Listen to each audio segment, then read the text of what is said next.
តើយើងត្រូវធ្វើសម្បុកបែបម៉េចដើម្បីឲ្យពងព្រាបបានញាស់ល្អបងប្អូន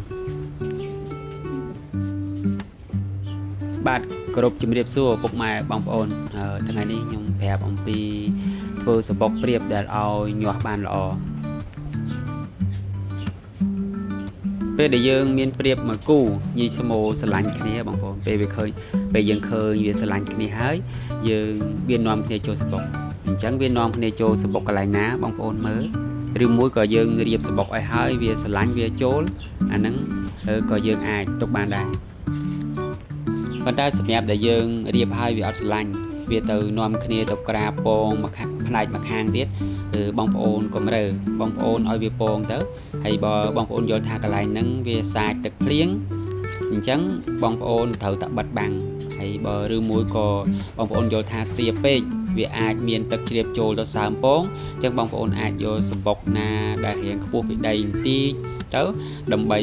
ឲ្យលើកពងវាដាក់ទៅអញ្ចឹងវាចូលទៅក្រាប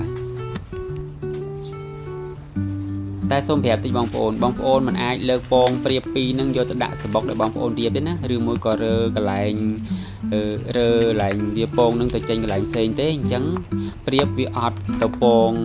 តាមបងប្អូនដាក់ទេវាមកក្រាបពងកន្លែងដែលវាពងចាស់ទោះបីអត់ពងក៏ដោយឧទាហរណ៍ជាក់ស្ដែងនេះបងប្អូនឧទាហរណ៍ជាក់ស្ដែងព្រាបវាមកពងនៅពីនៅកន្លែងនេះខ្ញុំអត់ដឹងថាវាគូណាទេវានាំគ្នាមកពងកន្លែងហ្នឹងអញ្ចឹងណាហើយពេលណាដែលខ្ញុំមិនរៀបសម្បុកកន្លែងហ្នឹងទេគឺវាលែងមកក្រាបហើយដូចជាខ្ញុំយកពងវាយកទៅដាក់នៅ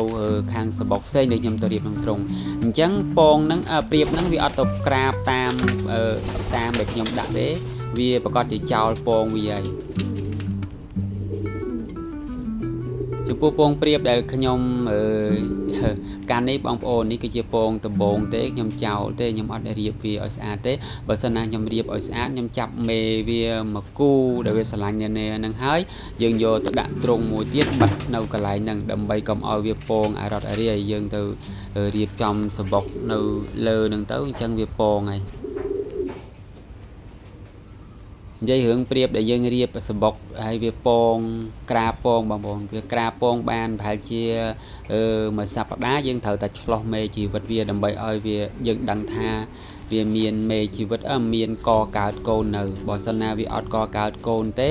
យើងត្រូវតែដកវាចេញបើអត់មួយយើងដកមួយទៅទុកឲ្យវាក្រាបមួយទៅបើអត់ទាំងពីរយើងដកចេញទាំងពីរមកអញ្ចឹងវាឈប់ក្រាបវានឹងពងមួយសាទៀតដល់វាក្រាប18ថ្ងៃហើយវាអត់ញាស់ហើយមានមេជីវិតទៀតអាហ្នឹង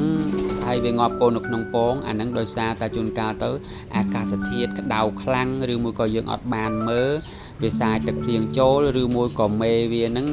ពេលភ្លៀងវាចុះទៅជន់ត្រង់ក្រឹងខាងក្រោមហ្នឹងមានជើងវាដីសើមហើយជន់ប្រឡាក់ប្រទេសបតាក់ទៅដល់ពេលវាចុះវាឡើងទៅក្រាបពងធ្វើឲ្យប្រឡាក់ពងវាអាហ្នឹងក៏អត់ញាស់ដែរ